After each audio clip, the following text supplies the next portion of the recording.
Hey, welcome back to Midas Letter Live. My guest in this segment is Anton Mattadeen. He is the CEO of Rise Life Science Corp, trading on the CSE under the symbol RLSC. Anton, welcome to the show. Pleasure to be here. Yeah, Thanks let's talk about Rise. I've been sort of watching this thing peripherally with one eye, and it kind of, you know, it wasn't right up in my wheelhouse, so I didn't jump in on it. But what is the raison d'être for Rise? Well, our target is consumer products.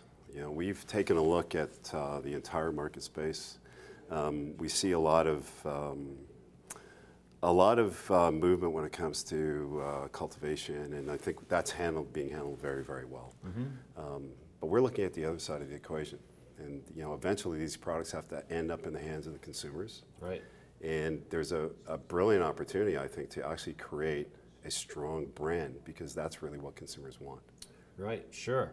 So being focused on consumer packaged goods, you're not focused on being a cultivator or an extractor, because you're going to be able to acquire that stuff in the market.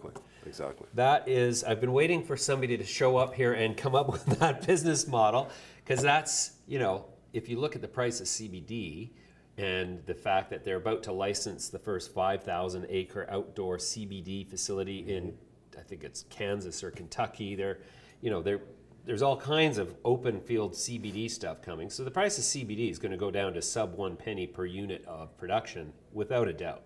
That's correct. THC remains to be seen, but still, we're looking at a plant that, you know, in a enclosed environment, you can grow 6 crops a year. Yeah, you know, I mean, that I think is the biggest challenge, is the regulatory conditions, because it's different for THC and CBD in different environments. Now we know that with the laws that are being passed in the U.S., eventually it could happen very quickly. You know, CBD is going to be descheduled, right? And when that occurs, you know, the lid gets blown off of this thing, because now you can sell to 50 states and 22 countries around the world, and it's a legal product. Right. Doesn't even THC have to become descheduled now that the FDA has actually approved a drug?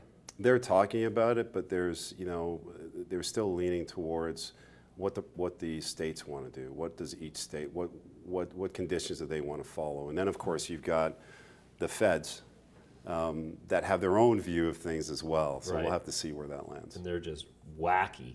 So recently you closed a deal to buy Cultivate Kind and Life Bloom Organics. Tell me how they fit into your strategy. Okay, Cultivate Kind originally was our agency of record in California. And just as a background, our focus was to ply what is arguably the most creative cannabis market, and also the biggest cannabis market in the world, in the state of California. With the advent of legalization, the fact that they've had 22 years of retail exposure experience, they probably tried all kinds of iterations. So there's a very, very good communication strategy with their actual customers. So Cultivate Kind, as our agency of record, as well as having, you know, great solid chops when it comes to dealing with consumer products across the board, they're also deep in the cannabis space. They've been one of the early marketers in the cannabis space, and they really understand, they understand the market, they understand the nuances associated with California and all the different regions there. And what about Life Bloom Organics? Now, Life Bloom Organics happens to be a product company, nanoemulsified solutions, so they're oral sprays. They have 2 products right now, which is a sleep solution and a pain and wellness solution. And they're getting great reviews. They've been in market since December. So by doing this acquisition, not only do we get the retail engine on the ground and the ability to expand ourselves, we also inherit products and a distribution arena in California. So they're currently in over 120 premium retail locations. So we're going to match that with our Careza line of sexual enhancement and arousal products. Ooh, that sounds... yeah. Ooh, sexual arousement. Woo, just saying that. Ooh, I'm going to put my feet in cold water here. Okay, so you're going to start selling, your products are already available throughout California right now? Our products are already in California. Okay, and so are you planning to stay U.S. focused, or is this going to be a Canada play as well? This is going to be a global play. I mean, we're looking at the entire market space. Okay. You know, we're in California, obviously, because of the gravity of that market there. But everything that we produce in that market space, everything that we get a chance to test against the retail market, we can take anywhere that's amenable. So it positions us perfectly when we go through legalization here. We can bring certain products to market.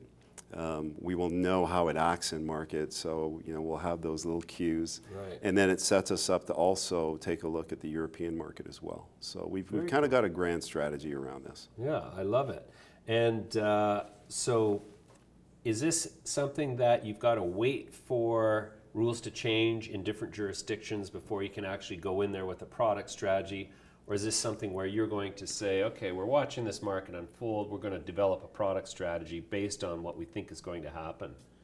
It's a little bit of both. Okay. Okay. I mean, we know for a fact that from the standpoint of managing CBD, we know that that's a great entry point to the wider marketplace.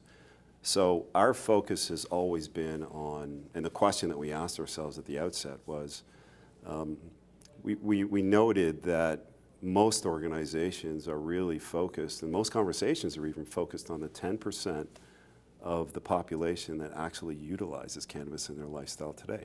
Okay. 10%? Yeah, roughly about 10%. Wow, okay.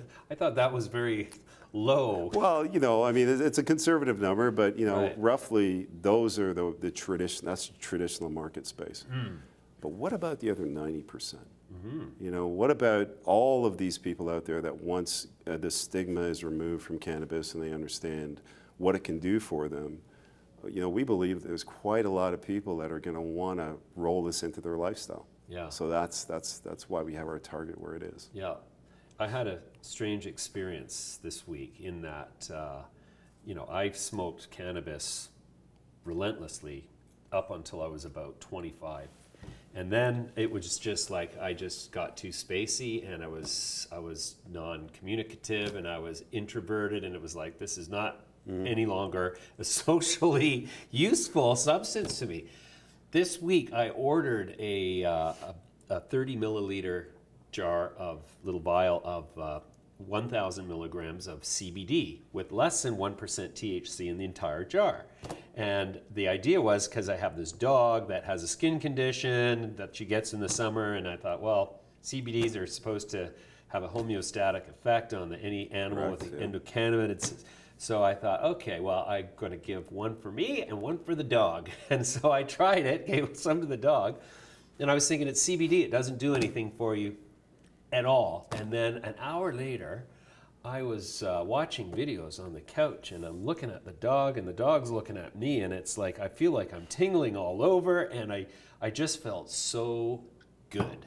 Yeah. Like I just felt relaxed and focused, and my mind was sharp, and it was just, there is a CBD effect physically. Oh, certainly is. And it's not so mental, but I just at that moment realized that I love CBDs. So it's not that I've started, you know, dosing CBDs every night, but it's like now I think, you know, I'm looking forward to tomorrow night. It's Friday night. I'm not going to try to smoke a cannabis joint that's 18% THC. No, I'm going to do an eyedropper full of CBDs under the tongue.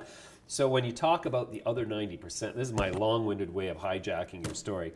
The other 90%, it strikes me that if there was an entity out there like you guys to say, you know, if the high is not for you, because the high is what turns a lot of people off.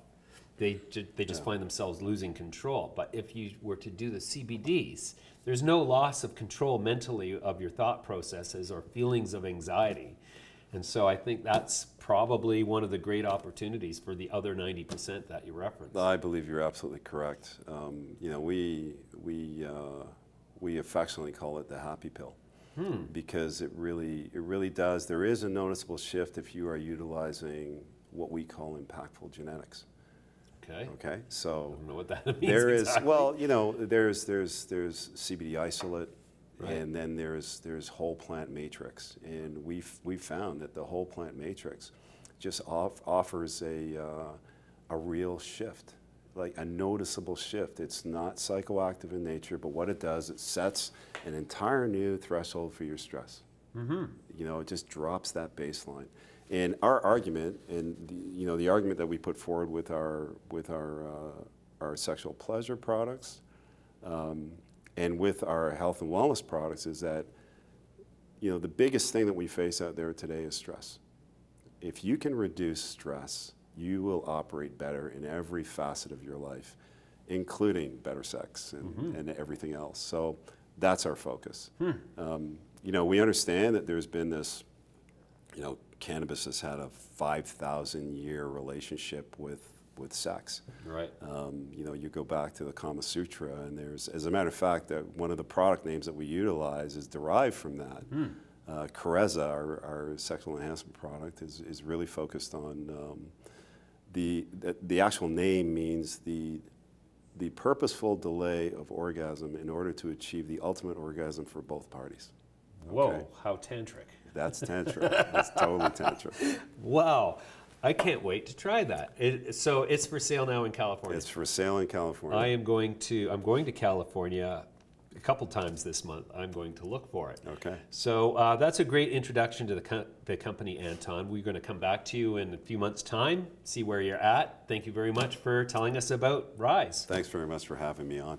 Take care. See you.